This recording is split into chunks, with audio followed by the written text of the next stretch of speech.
Tantor Audio, a division of Recorded Books, presents Rains, at Times Heavy, by Debi Goodwin, narrated by Emily Sutton-Smith. Rain, yowling winds, vicious rains, flatten grasses, uproot trees, destroy life. Falling, falling, falling, falling. Rains cry down, smother all sound, drown all prayers, capture all dreams, steal all hope. Beyond their veil, past their thrumming, the world is a fog, oblivious to our pain. I am falling, falling, falling, fallen. Michael Kemp, Varanasi, India, 1975. Chapter 1. Toronto, August 25th, 2014. Her mother named her Linden. Paulette probably sat in a library, 8 months pregnant, dressed in a faded Goodwill maternity dress, pissed at the husband who left her, flipping through picture books of flowers and trees for inspiration, wanting something different from the Karens, Susans, and Jills born in the 70s, searching for a name that might make everything all right. She says she chose Linden because pagans claimed the so-named sacred tree brought luck. She couldn't have got it more wrong.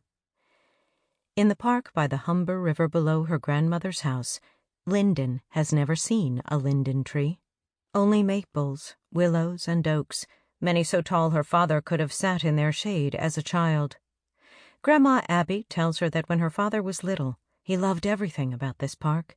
The trees, the small stones imprinted with fossils of ancient plants and bugs that he set on his window ledge in order of size, and the river waters inexorably pulled into Lake Ontario. That changed, of course, after that day, decades ago. The day that still haunts them all. The first indicator that they, as a family, were cursed by weather. "Come quickly," Grandma Abby said on the phone earlier that morning. "I have something to show you, before I change my mind, or forget." But Linden lingers in the park, delays the climb up to Dundas Street and the walk to her grandmother's house, unwilling to return to her father's past, especially now, when the winds have finally dropped, the barometric pressure lowered, the fog cleared in her storm of grief over Matt's death. She prolongs this walk on a Monday because she can. It is only the second Monday of a 3-month leave from her job as a climatologist who records the extreme rainfalls of climate change, a job no one cares to hear about. She wants to be in this sunny park with the arm-in-arm retired couples, the packs of mothers with their bugaboo strollers, the solitary dog walkers who seem in no hurry to get to their jobs.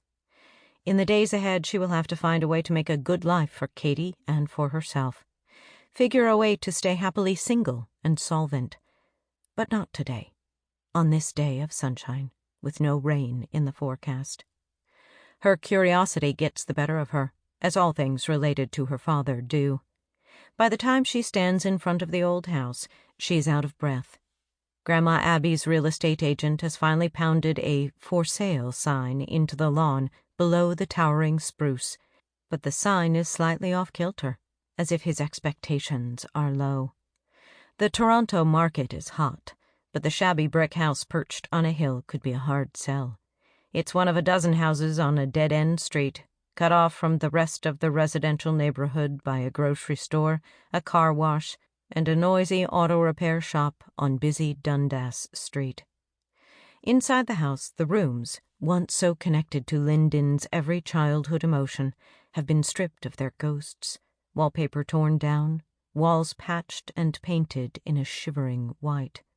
She stands in a near-empty living room, as though in the center of a snowstorm. Grandma Abby has gone along with all the agent's suggestions on how to get ready for an open house. She wants enough money from the old place to keep her in her new suite in a retirement home. "Up here, dear," Linden follows the trail of Grandma Abby's voice, upstairs that squeak beneath the thick red Persian runner. She stops in the doorway of her grandmother's bedroom, blinking at the frigid walls, and chalks up another loss in the ledger. Gone are the pink and yellow roses that used to run down the walls along green, thorny branches, the black and white photos of a young couple with 2 smiling twin daughters and a still-faced boy, the purple chenille bedspread with its nubs Linden liked to run her hands over. Gone is the safety she always knew in that room, her haven from the chaos of her mother's apartment and life. Terrible, isn't it? Apparently it will appeal to buyers. I guess because it looks like everyone else's house and not mine. Linden sits on the bed beside her grandmother, the only place left to sit in the room. The rocker, which has always nestled in a corner by the window that looks down toward the river, is gone, too. The rocker's in the garage. I'll let Cheryl and Carol fight over it. Grandma Abby takes Linden's hand into her age-roughed one. Her hand is surprisingly cold for such a hot day. Your mother told me about your leave. Sorry, I was going to tell you. Grandma Abby waves away the apology. My mother's not too happy with me for taking time off work. Paulette is rarely happy about anything. I suspect she told me in the hopes I'd talk you out of it because I worked most of my life. Good for Linden, I said. That stopped her. I just need a break to figure out. I understand, dear. You'll manage a good life for you and Katie. You'll think it through. You're more like me than like your mother. Linden's eyes travel to a yellow rectangle on the white duvet cover. Grandma Abby picks up 2 weathered envelopes at her side and sets them in her lap. Linden stares at the envelopes, confused, as though time is bending backwards to her 16th birthday, when her grandmother gave her a packet of envelopes tied with a blue ribbon. Linden's father had sent the letters from Varanasi, a city in India, where he'd gone as a hippie to find enlightenment or some Eastern thing. He wrote them from the time before Linden was born until she was a toddler, and told his mother to give them to his daughter as a record of his years in India whenever the time was right. Linden doesn't know why her grandmother thought 16 was the right age to learn your father knew about you but didn't come home even when he could have. Months after the date of the last letter in the packet, an American woman wrote Grandma Abby to say her son had died from the pneumonia he'd developed during the monsoon rains. So Linden never got to ask him why he didn't make his way back to her. More letters? Linden tries hard to keep her voice from trembling. Grandma Abby's hands massage the envelopes, the arthritic joints like eagle talons. I came across them when I was sorting a drawer. I've always known they were there, of course. Waiting. It's time I pass them on. Linden sees the bland writing of a bland name, Tammy Smith, in one corner of the first envelope her grandmother hands her. It's the letter with the news I shared with Paulette. From the American woman. She included a smaller envelope with some of Michael's ashes inside. But don't worry, they're not in there anymore. And there's this one. The second envelope is addressed to Grandma Abby in the perfect cursive hand Linden recognizes as her father's. Linden stares into her grandmother's watery eyes for a clue, and then at the skin around them, as red and thin as Christmas tissue paper. Grandma Abby is old now, almost 90. Linden is going to lose her soon, too. Oh, don't look at me like that. Old age is a privilege our men never got to know. Just read the letter, and share it with your mother if you want. It's not for me to keep secrets anymore. Did you ever show her the other letters? You told me not to. I was vengeful back then. I believed Michael wouldn't have gone to India, wouldn't have died there if she'd been a better wife. She always pushed him too hard to change. He couldn't change. He needed his routines. Grandma Abby rubs the deep crease at the top of her nose. I was trying to save myself from the blame. I see that now. What do you mean? For another day, dear. Read the letter. The crinkle of paper is loud in the emptied room. September 13th, 1976. Dear Mom, I don't believe it will be long before I am gone. I trust that you will pass my letters on to my daughter when you think the time is right. I think it best she doesn't know about me when she is little, so she can get on with life with her mother. There is one more thing I need you to know. A woman I've come to love here, Tammy, is pregnant. I am repeating my sin of leaving behind a fatherless child. I don't want to hurt Linden or Paulette with this knowledge. It may have been best to keep it from you. But there could be a day you decide that Linden should know. Mom, I hoped I could come to understand why I left Paulette and you, and why I couldn't live the life everyone wanted for me. I hoped to make sense of what happened that drew me to this city on a holy river. I may not have learned enough from the Buddhists here, but I know that every being is in pain. Every being suffers on this plane. My pain is that I have failed everyone. My suffering is that I cannot change that, or my destiny. My mercy is that I know where I'll be going. Your loving son, Michael. Linden slides the letter back into the envelope. She tries to press the envelope closed, but the glue is too old. Her tongue sticks to her dry palate.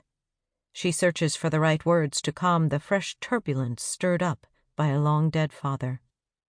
Did you ever find out what happened to Tammy and her child? No, I wrote to her at their rooming house in Varanasi, but I never heard back. She probably returned to the States. Haven't you been curious all these years? Yes, but what could I do? Michael didn't want you to know, and I had no idea how to find them. Grandma Abby studies the blank wall across from her bed. You're a smart girl, though. Maybe during your leave you might make some enquiries. You know Smith is the #1 surname in the United States? No, I didn't. But you did. Grandma Abby smooths Linden's hair. Maybe you could fit a little travel into your break. You might have some fun. Chapter 2. Death Valley, September 17th, 2014. Linden steps into the silent desert, closing the door of her motel room as quietly as she can. Not a soul is in sight. Cars and SUVs, so dusty they seem to have emerged from the earth, line the parking lot like steel rocks. She cringes when the engine of her car breaks the peace. She imagines entwined couples who linger long into the night over stubby bottles and the curves of each other's bodies, stirring in their sleep as she passes the numbered doors. Before turning onto the highway, Linden stops to watch crows swoop in the dawn-lit sky, mere shadows against the black stripe of the mountain. She envies the way they glide through the air, each one alone on the thermals, each one so at ease. On the empty road, she reaches the sand dunes in 5 minutes. 2 cars and a red Harley have beat her there. She so wanted the dunes to herself, even for just a few minutes. The mesquite dunes don't appear so from the parking lot, but they are wide and deep enough to offer seclusion before the day trippers arrive. The night wind has swept the sand clean of yesterday's mishmash of boot marks. It is a clean new day, a day for fresh starts. To the south and east, cirrus clouds stripe the sky. To the north, One fat lenticular cloud hangs high above her.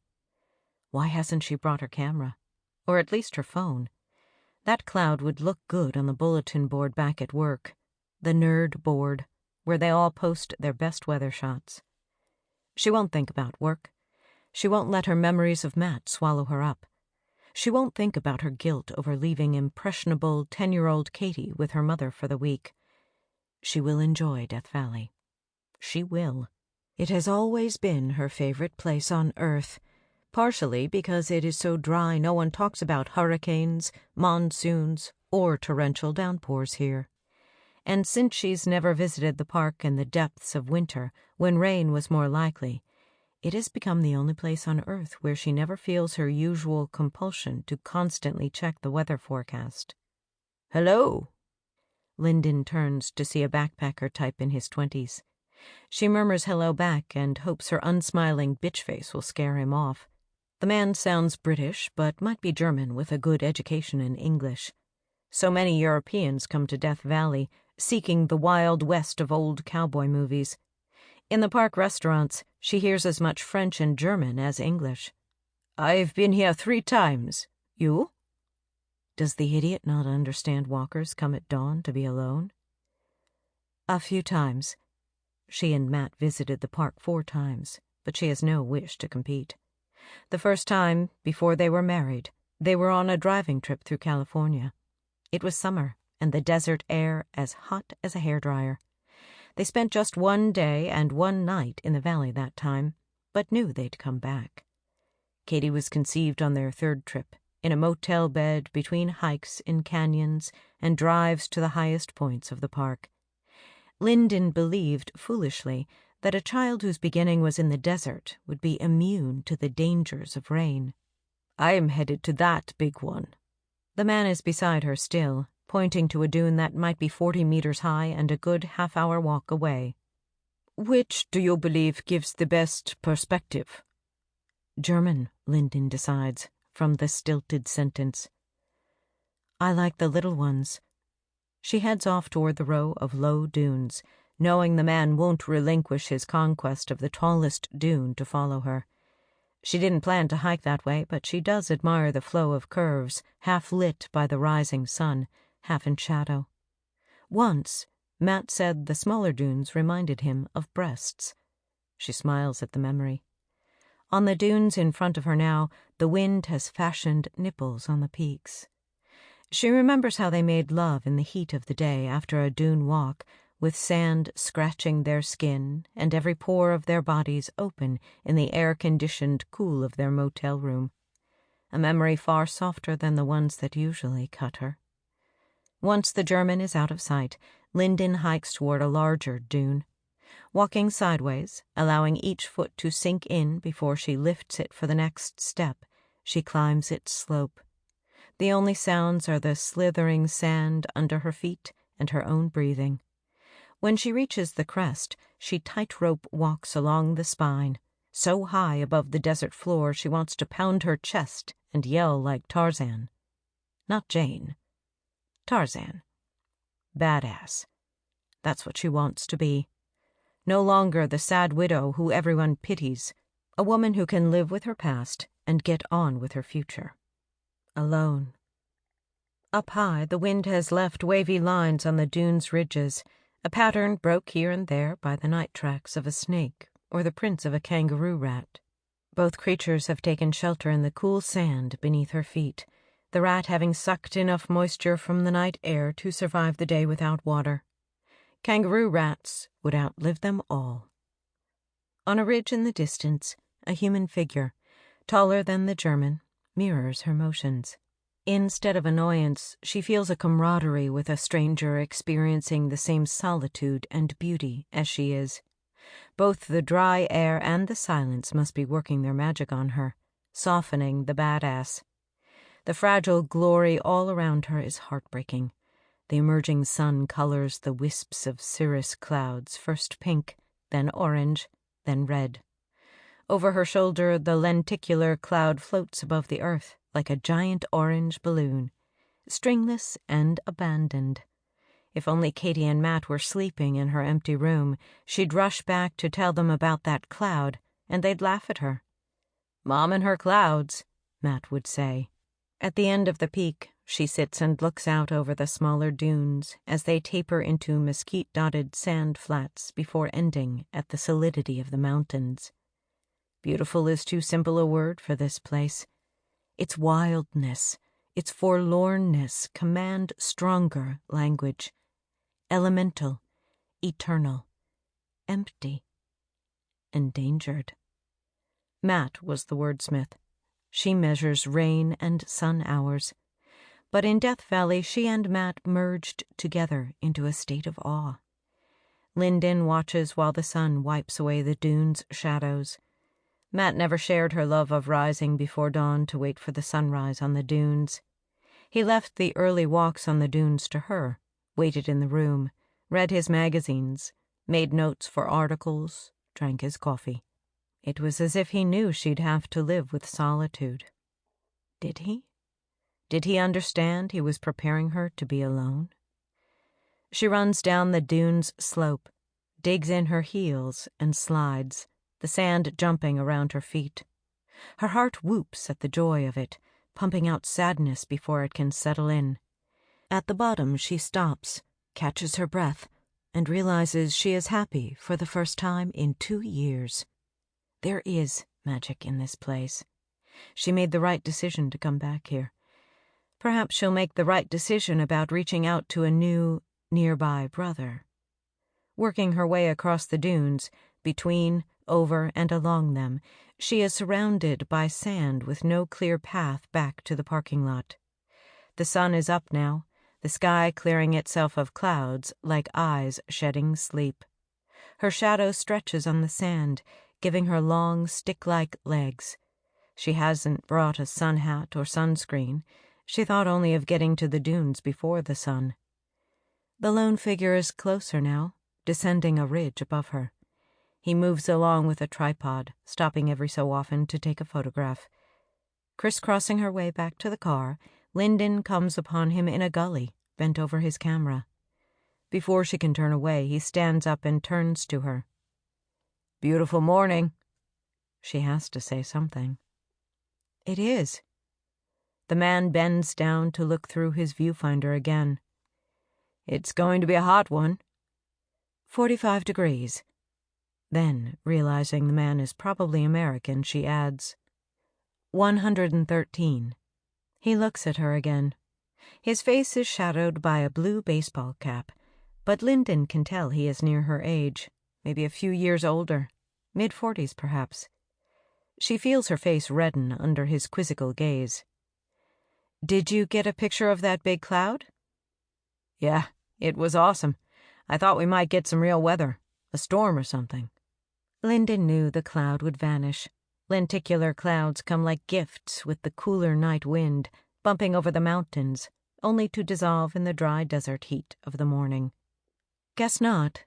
Enjoy your day." "You too." The man looks for a moment like he might say more, but Linden has already started walking around him. It takes her longer to find the parking lot than she expected it would.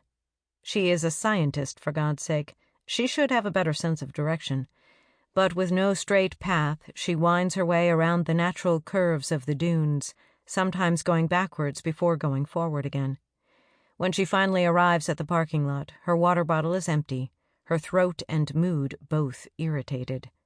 Other vehicles have arrived, a dozen or so. Couples, only couples it seems, stand by them, pointing out into the dunes.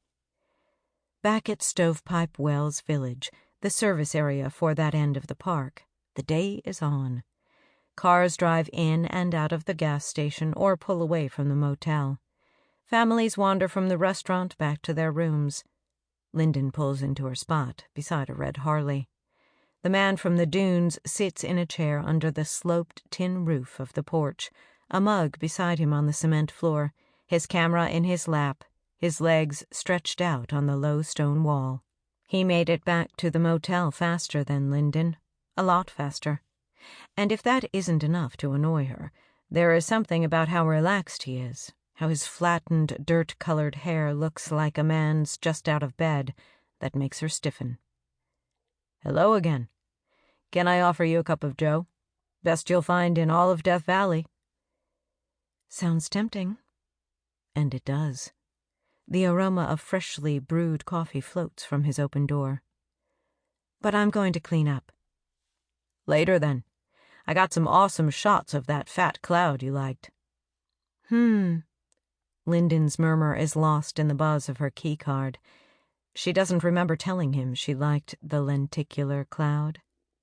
After she showers the heat and the sand away, she digs through the plastic bags in her fridge for an apple, a yogurt, and a scone. She craves a hot breakfast in the restaurant, but she would have to eat there alone and spend too many of the American dollars she's brought with her. She has already paid more than she should have for a deluxe dune view room. She has to start thinking like a single parent who has to cut costs. Matt's life insurance policy money carried her and Katie through 2 years of mortgage payments, but it won't last much longer. Soon she'll have to sell their home and find a cheaper, smaller house in the same neighborhood so Katie can finish school with her friends. But she won't think of that here, either. With her meager breakfast, she sits on the bed and wonders what elements make the room deluxe. The leather armchair, a table for 2, and framed photos of the dunes? Perhaps. The phone on the bedside table rings. She lets it ring 3 times. Cell phones didn't work consistently in Death Valley on her previous trips, so she gave the motel's number to her mother. She has to answer the phone. Something could be wrong with Katie. "Lynn?" Her mother speaks so loudly Linden has to move the phone away from her ear. "Is everything all right?" "Yes. Why wouldn't it be? Is everything all right there?" "Couldn't be better. Ed's out with Katie in the park. He's teaching her some baseball techniques. He loves having her around. It's good for them both. I wish he'd known you at that age." Linden often wishes Ed had been around when she was growing up. He stepped into their lives when she was a teenager and became like a father to her, the kind that didn't leave even when the going with Paulette got tough. Before Ed, Linden woke up too many nights to her mother coming into the apartment, suppressing giggles as she paid the babysitter, if she'd hired one, and then taking a man into her bedroom. Through those nights, after Linden put a chair against her door, she tried to picture what the new boyfriend would look like, and whether he'd be the kind who ignored her or the kind who tried to get on her good side by sliding quarters across the table with a wink, or telling her to call him Uncle Rick, Stephen, or Tom. She would never forget the skinny guy with the slicked back hair and the hunched shoulders who said, "Bob's your uncle," while rubbing her shoulder in a way she didn't like. In the mornings after each new man's arrival, Linden would discover her mother's latest jacket, the gold lame, the beaded silver, or the leopard skin, discarded on a chair as if she'd rid herself of another skin. "But we had some fun, didn't we, Lynn?" Linden stares at the photo of the dunes at sunset, hoping it will send her back to the calm of her early morning. Yeah. Between men, she and her mother played together like sisters.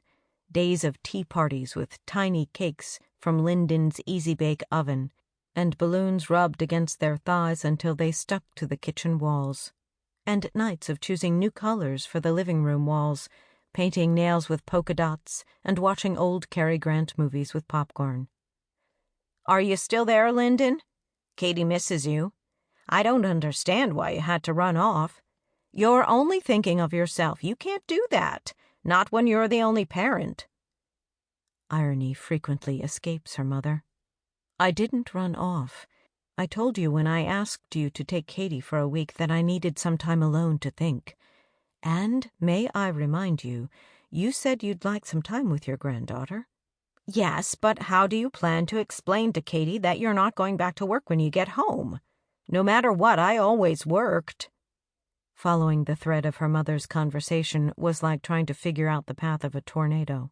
"Without pay and risking your position, I worked hard to get you through school."